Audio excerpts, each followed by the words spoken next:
30萬就行定林啦，由嗰32萬點解要攞到呢度養老咧？喺攞到呢度買咧，係嘛？我如果身邊有朋友攞退休養老咧，你話要20幾萬、30幾萬買套樓喺度，我覺得一啲都唔實嘅。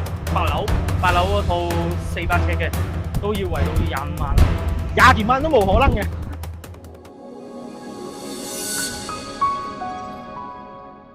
喂，陳生，咁我哋開始㗎咯喎。得啊，冇問題啊。嗱，咁今期嘅節目咧，我就唔同大家介紹啲筍盤啦，就用大家啱好撞到我哋半年前買低我哋九尾嗰個業主阿陳生，問佢一個真實嘅一個住嘅一個感受啦，好嘛？好。咁馬路邊我可能帶翻個收音會好啲喎。得。我聽你啲爸爸好似有啲口音咁嘅。係啊，我中山石 key 因來嘅。中山石嘅。啊。咁唔怪之啦。咁我記得好似係9月份到國慶前買落嚟噶吧？上一年9月份買嘅。9月份買。咁計話都有住咗半年噶咯喎。有啊，半年時間㗎啦，有大半年㗎啦。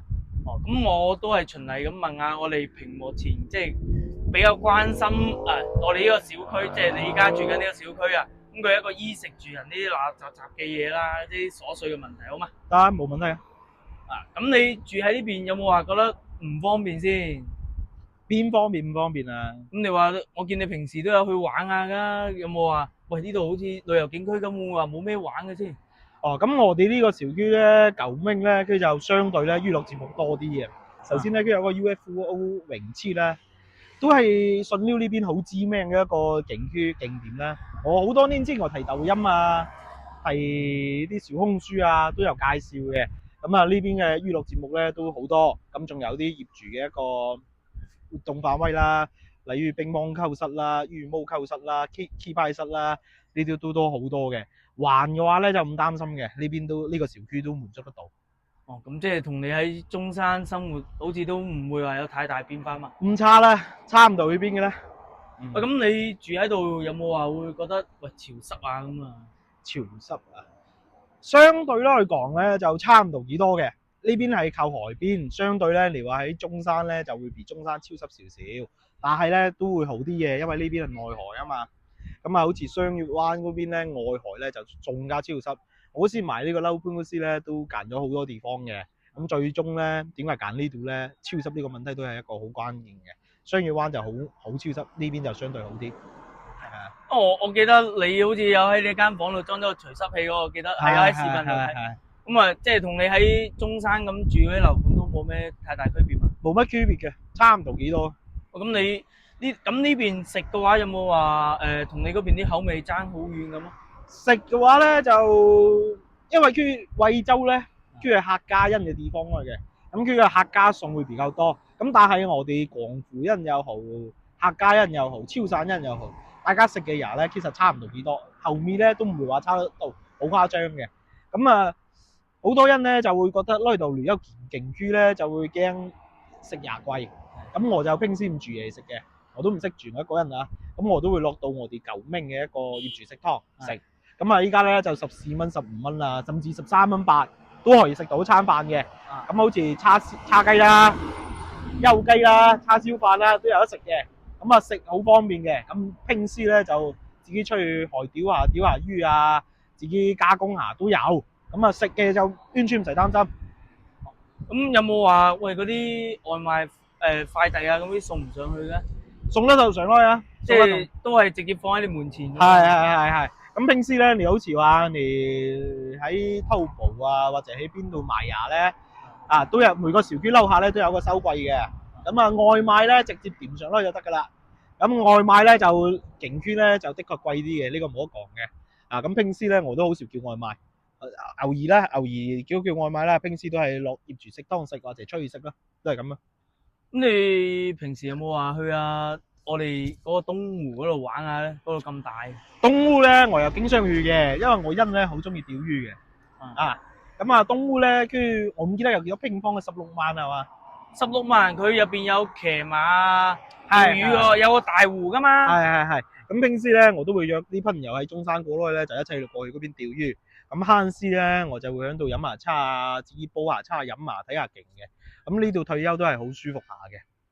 喂，陳生，我見你都有平時開下車翻下中山咁噶，係咪？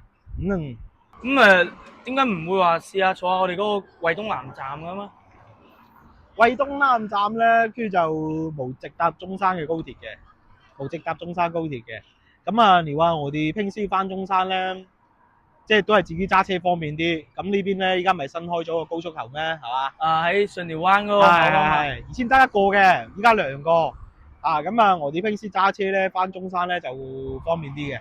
咁啊，陳生又冇講錯嘅。咁惠東咧係冇直達翻中山嘅，但係香港西九龍咧係有直達我哋嘅一個惠東南站。係。咁我記得有個巴士站㗎，有冇坐過啊？有啊，平時我係坐巴士去順寮嗰個鎮上邊㗎，去鎮上邊買餸啊，或者點啊，買啲海鮮啊，都會去嗰度買嘅。咁都有直達去高鐵站嘅。我上個月去香港嗰時咧，就係喺呢邊搭公交車去到西九龍，搭到去惠東南，之後咧再坐車坐高鐵去到西九龍，1個鐘頭啫嘛，好方便㗎而家。喂，咁陳生，而家啲香港人都話好多都係買落中山、珠海咁，做咩話你會選擇惠州呢一邊咧？我知道我哋依家好多香港人咧，佢都會買中山養老嘅。咁但係咧，即係我點解會喺中山過多咧？惠州呢邊養老咧，其實好簡單嘅。即係我覺得，無論喺中山又好，喺香港又好，你好多樓盤咧，好多喺市區入邊啊，你成世人已經見過咁多車水馬龍，日日都係咁嘅快節奏嘅生活咧，態度係好嚴嘅。咁我退休咧，我點解會選擇惠州？咁其實最緊要一點都係話呢邊嘅一個空氣同埋環境。咁啊，中山係無害噶嘛，係要去到珠海先有噶嘛。中山咧就得烏嘅，偷咩景。咁啊，海景咧對於我嚟講都係一個唔錯嘅一個選擇。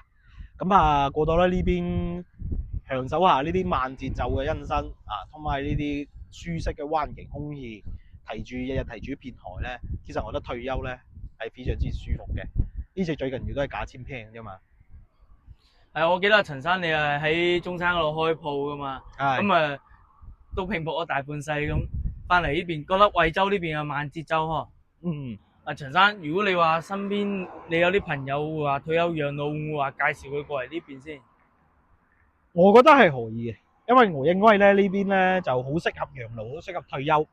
但係呢邊嘅樓盤咧價錢係唔平嘅，價錢貴我覺得係冇必要買嘅。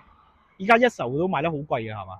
而家嘅話一手佢一個低樓層同埋佢嘅景都唔係好靚，都要去到35萬。35萬就肯定唔諗啦，由嗰30幾萬點解要攞到呢度養老咧？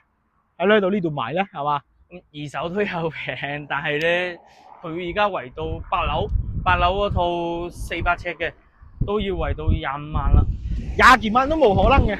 即係我如果俾我揀咧，我如果身邊有朋友過嚟退休養老咧，你話要20幾萬、30幾萬買套樓喺度，我覺得一啲都唔現實嘅。除非點咧？除非話你有啲純盤，話10幾萬啊、13、14萬、15、16萬係嘛？咁我覺得就冇問題嘅，可以介紹朋友過嚟呢邊買。咁啊係嘅，陳生，我明白20零30萬，你喺中山買過嚟呢邊都好遠啊。咁你話20零30萬肯定唔抵嘅。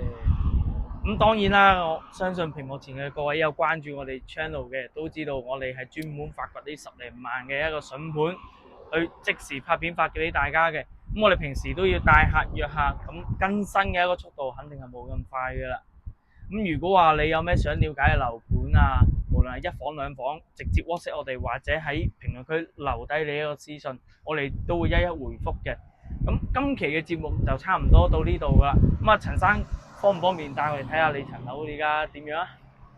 我間樓依家有人住緊，我朋友喺度住緊，唔係好方便。或者我晏啲我影片你啦，你再發上去望啦，好嘛？好啊，咁我唔阻你咁多時間啦，我哋都準備翻去啦，好嘛？OK，好，唔該晒你啊，好，拜拜。